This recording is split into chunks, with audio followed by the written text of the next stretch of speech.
Hello, fellow Star Wars fans. About a year ago this time, I did mini reviews or mini shorts of all the Star Wars movies out there. And now, today, we're going to do a tier list of every one of them, from the good to the bad to the truly awful. And as you'll see by the tiers on the side, we'll go through what each of them mean. Of course, let me know what you think down in the comments below, and let's get to it. Jedi Master, of course, best of the best. Jedi Knight are ones that are just missing something, or are still classic Star Wars films, but just not quite where they could have been.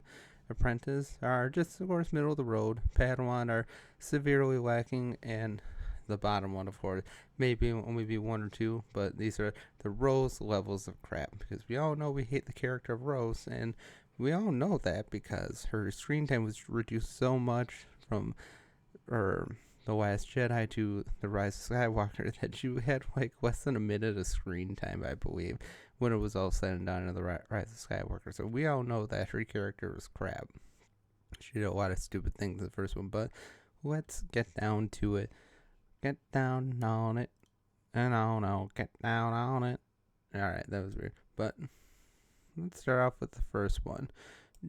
The original great Star Wars movie, A New Hope, as it was originally just called Star Wars, and it was a great movie. It still is to this day, but today I find myself still enjoying it just as much, but it just feels just the slightest bit dated now. It's still a classic beyond all measure. I love it still. It's not gonna compete with the original two of the the real original Star Wars trilogy, but of course you have the attack on the Death Star, the junk pit, going through the cantina scene. Who shot first? I'd love to know what people think down in the comments. Well, who shot first? I think we all know who really did shoot first, but it's still a great movie.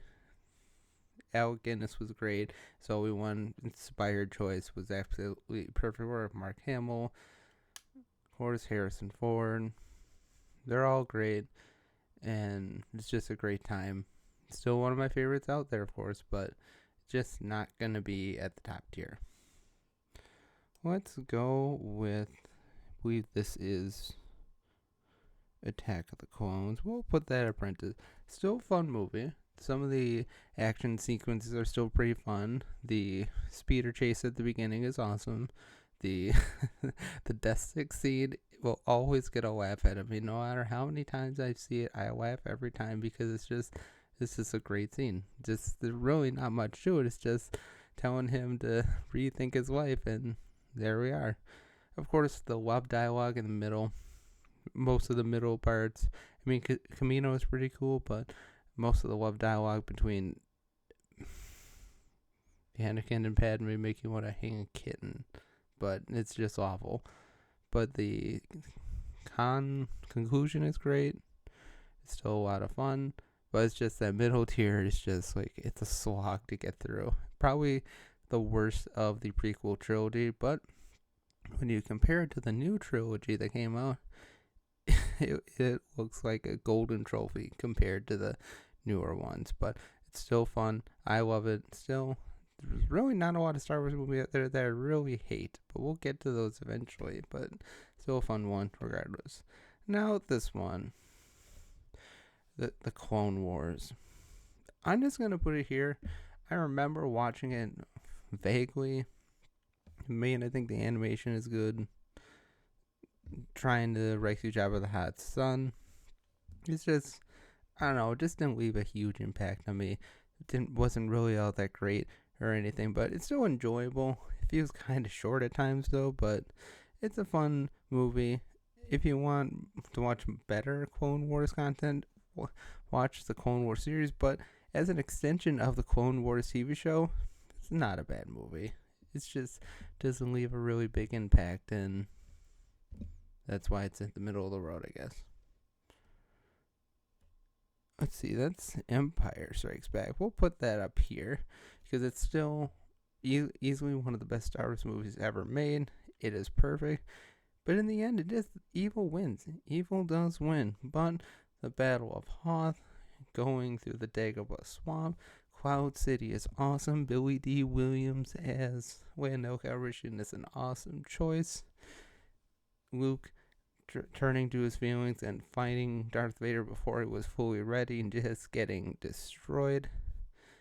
The fun slide that he goes down to before he's hanging over a giant giant planet of gas. It's still a great movie. I mean, there's really hard to really find any flaws with it. I mean, the writing is great, the acting is good, just all the action sequences are fun.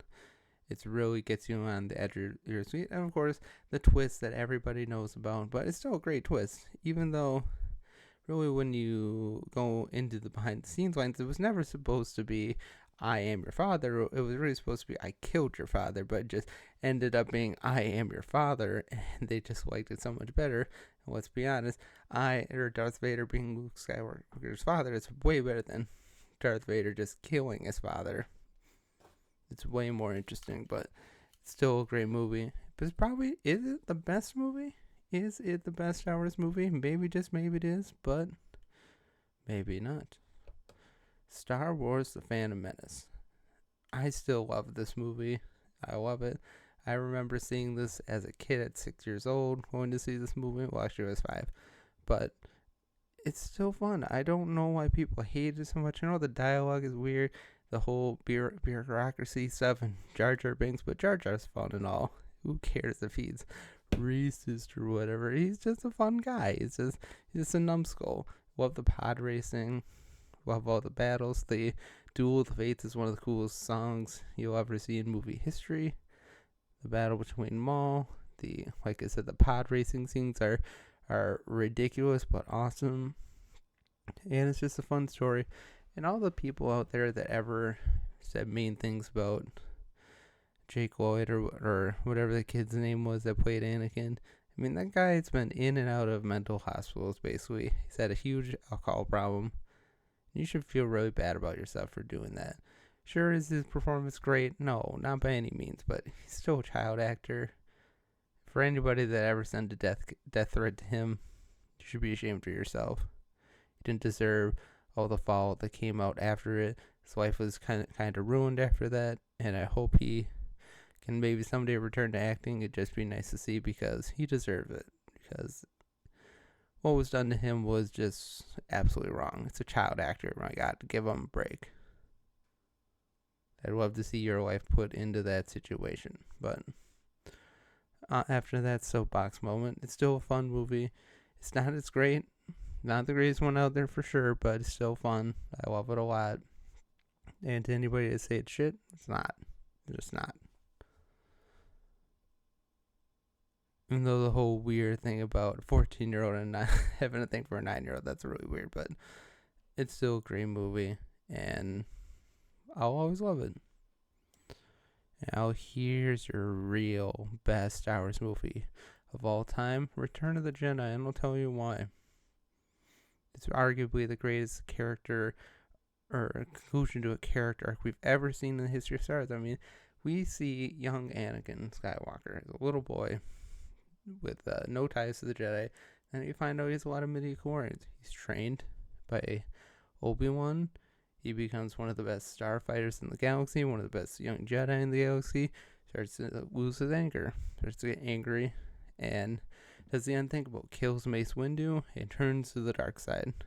Kills a bunch of younglings, kills lots of Jedi, and has the nice duel on Mustafar. One of the coolest that you'll ever see, but I'll talk about that more later. Becomes Darth Vader. Hunts down more Jedi. Tries to find the Death Star plans. Tries to shoot down Luke, but is shot away by Han Solo trying to save him. He comes back in Empire Strikes Back, and he fights Luke, cuts off his hand, tells him he's his father, destroys him emotionally for a time. We see him return in Return of the Jedi. He still is just as devoted as the Emperor as possible, but you feel like he's seeing doubts. Slowly seeing doubts. Luke is working on him, trying to turn him back to the light. You see his duel with Luke on the Death Star. It's great. It's a great fight. And then you see the Empire striking him with Force lightning, and he finally has the come to Jesus moment where he throws Palpatine over the edge into the shaft, destroying him forever. Yes, I know we see him later in Rise of Skywalker, but what a character arc. What a character arc. One of the greatest arcs, one of the greatest journeys the character has ever seen in any movie in movie history. And that's why this movie is the best. Darth Vader being redeemed, and I'm going to say this just because never really liked Hayden Christensen being the ghost in the newer editions of Star Wars. I always liked the guy, Sebastian Shaw, I believe his name was, because at that point in his life, he would be an older man. We should be seeing him. We shouldn't see a young Anakin Skywalker as ghost at the end of Return of the Jedi, which was headed in later. We should see the original actor, which I think is a much better choice. But yeah, again, the battle at Jabba's palace, the battle on the barge over the Sarlacc pit, killing the Rancor, the speeder bike chase on Endor, that final conclusive space battle above Endor is awesome, and the relish of the music at the end as Lando Calrissian blows through the hole on the Death Star, and does the yeehaw, it's just awesome. And of course, that final duel between Luke and Vader is awesome. Like I said before, greatest character arc turn in movie history, and that is why Return of the Jedi is better than Empire Strikes Back. Because truly, good wins over evil, and good triumphing over evil is always a better thing over bad over good. And that's why, as good as the second one is, as nearly flawless as it is, the Return of the Jedi is a far more enjoyable movie. Like, really, it's far more enjoyable to watch over and over and over again. I could watch Return of the Jedi just about any day. Empire Strikes Back could too. It's just a little slow in the middle for my taste at times. And again, like I said, bad triumphs over evil and bad triumphs over good. But in the end, great story arc or character arc in movie history. Just great battles. And it's far more enjoyable movie overall. That's why Return of the Jedi is the best. Alright. Next we have Revenge of the Sith. We shall put you here. Definitely, probably my favorite in the prequel trilogy. Of course, you see the tragic fall of Anakin to the dark side. But you have that amazing space sequence above Coruscant. I mean, that's one of the coolest space battles we've seen in movie history for a long time. It's awesome. It really gets you going. It really gets a different feel. It's a feeling of a war. Like anything can happen. True tragedy at any turn. And as we see later in the movie, there's lots and lots of tragedy. I never cried or anything when he killed the younglings or was crawling on the ground, then burning. It never made me cry. Yes, it's a very emotional movie. Never made me cry. But it is a good movie nonetheless. And even though, again, the love dialogue between Anakin and Padme at times can be really, really bad, the action scenes are more than worth the price of admission. Of course, we see Grievous, who's just awesome. Even though he's an evil bastard. It's fun. Movie nonetheless. I enjoy it a whole hell of a lot. I watch it all the time. It's always fun, even though it is very tragic at the end. It really sets up the rest of the movie. It really leads into A New Hope perfectly. Next. Rogue One. I'm going to put that here. I enjoy Rogue One a lot. Yes, again, new characters and everything. But I do like Mads Mikkelsen in his role in this one. He's pretty cool. Or really conscientious, a peaceful guy. Forrest Whitaker is fine. It's just a fun movie. It really feels like a war. The first Star Wars movie where it feels like a war, like a gritty, down and out guerrillas, rebels fighting against the Empire, trying to steal the plans on Scarif to give to rebels in the end. And that final scene at the end, where Darth Vader's just cutting through rebel scum left and right. He's just one of the most badass parts we've ever seen from Darth Vader. It's just killing, force pushing, gripping, just throwing, slash, slash, dead. He's just cutting through them like butter, and that scene is just awesome. It's a little long at times, and we were introduced to Star Wars and tentacle porn. I mean, I don't think we ever needed to see that. But I like most of the characters, although Andor is kind of a whiny bitch. And the Andor series is kind of crap, but it's still a good movie overall. It's just not the best out there. Not better than A New Hope, but it really sets up and is a good connector in between the prequel trilogy and the old good trilogy that we all know and love. Han Solo, man, Padawan. I don't say it's crap because there is that cool scene where we see them running the Kessel Run and almost running into the maw with a space creature. I forgot what the creature in the maw. I forgot what it's called. That's the only cool thing about this movie. Otherwise, it's just slow. It's just boring. You have Lando Calrissian sleeping with anything that moves. Like, Donald Glover was not the right choice for Lando Calrissian. He wasn't. Never convince me that he was. Alden Ehrenreich or whatever may look like a young Han Solo, but the fact that this movie really sticks in my craw is that Phil Lord and Christopher Miller, who wrote and directed the 21 Jump Street and 22 Jump Street movies, they were making a fun, wisecracking Han Solo movie, which is what his character is, which is what the character that we all know and love from New Hope and the original Star Wars trilogy. And then he got them fired, saying it should be more serious. It's like, no, it shouldn't. A Han Solo movie should be about a wisecracking space pirate.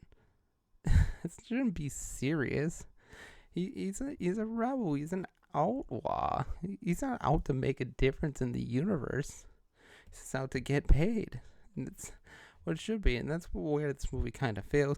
There are some funny parts for sure, but it's just, I really wish we could have seen the Phil Lord and Christopher Miller Solo movie. I think it would have been a much better movie overall. But the scene in the mall is pretty cool. But other than that, there's really not much good I can say about this movie. Now we're through the good ones. Now we go see where the rest of them stack. And believe this, this is The Force Awakens. We're going to put that at apprentice level. It's basically just a recut of A New Hope, more or less. Basically all the scenes are very similar. And of course you have the rise of Mary Sue Skywalker, also known as Rey. Why they went with the Mary Sue route, I will never know. It's just the way modern Hollywood storytelling is. It's all about putting women or just making new people the heads of movies. And it's not that she's a woman, it's just she's a Mary Sue. She literally is nothing. She literally doesn't work on anything. She literally just gains power out of nowhere. And Mary Sue type writing is never good in Hollywood writing space ever. I mean, this movie turns out relatively decently, but it's just, the more I watch it over and over again, the more I just think, like, it just is not that great. And also, wokeness killed Han Solo. I know Han Solo didn't want to be, or Harrison Ford didn't want to be Han Solo anymore, but the way he was killed off was just so stupid. Now, I think these new movies, well, I'll tell you and talk about it a little bit. The Last Jedi. We're going to put this above Padawan. I still enjoy parts of this movie. I don't know why, but it's just Rian Johnson's version of what a Star Wars movie is. And as we all know, Rian Johnson is a terrible director, terrible writer too. And although technically, the movie is very well done, but the casino scene where it's like battle against the rich and poor, oh my god, it makes me want to puke. I skip it every time because it's just crap. I don't need to hear about your rich and poor commie BS. Okay, it's terrible.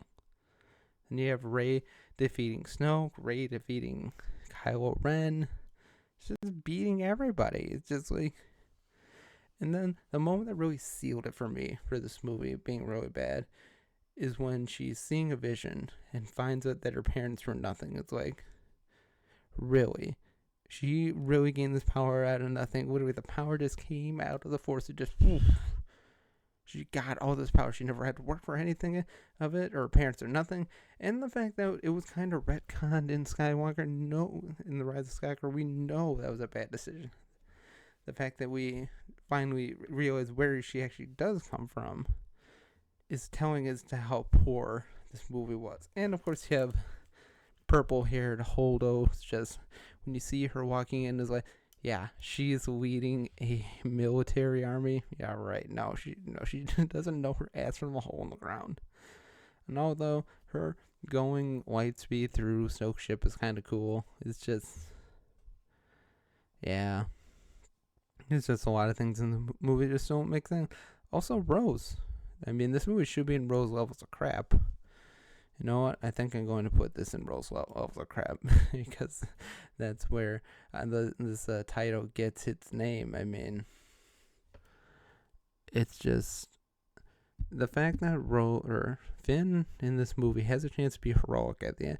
And although the skiff battle is really stupid when you think about it, Finn has a chance to be really heroic, driving into the big Death Star gun and sacrificing himself, and then Rose just comes out of nowhere and just knocks him out and just like, oh, we're gonna do this by not fighting the things we hate, but fighting for the things we love. It's just like, oh, the writing is so bad. It's like, why?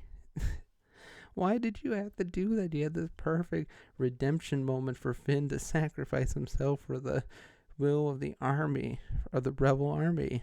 And it just wrapped at that moment, and as a result of that, we don't see Rose again for a lot of the Rise of Skywalker. Like I said before, we only see her for like a minute total. In a almost 2.5 hour movie, she goes from like being in half of the movie in The Last Jedi to like a minute, if that, in The Rise of Skywalker. But speaking of The Rise of Skywalker, where is this gonna go? I don't know why I like this movie. I just think it's fun, and I think it's enjoyable. It's definitely a step up from The Last Jedi. You can say I'm wrong or anything, but it's just, I enjoy it.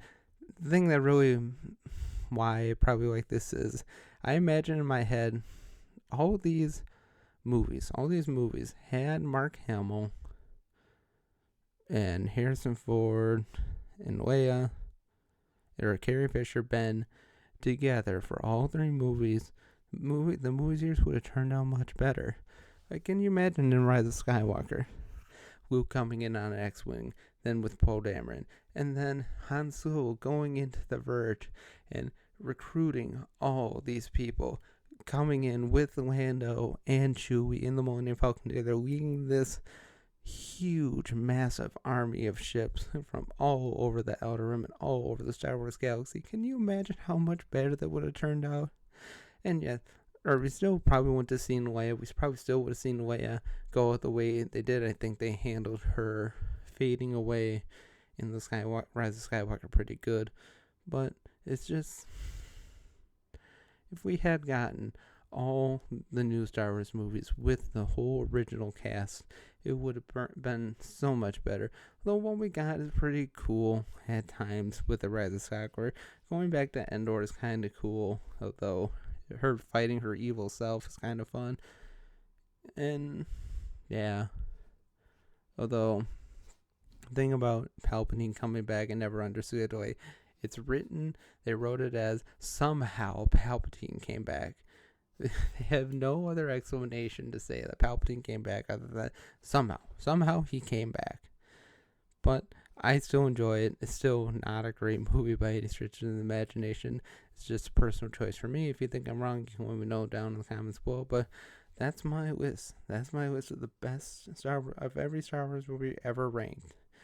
And when and if that new Rey movie comes out, if it ever does, we know it's going to be right here. right about right there, because we all know it's gonna be shit.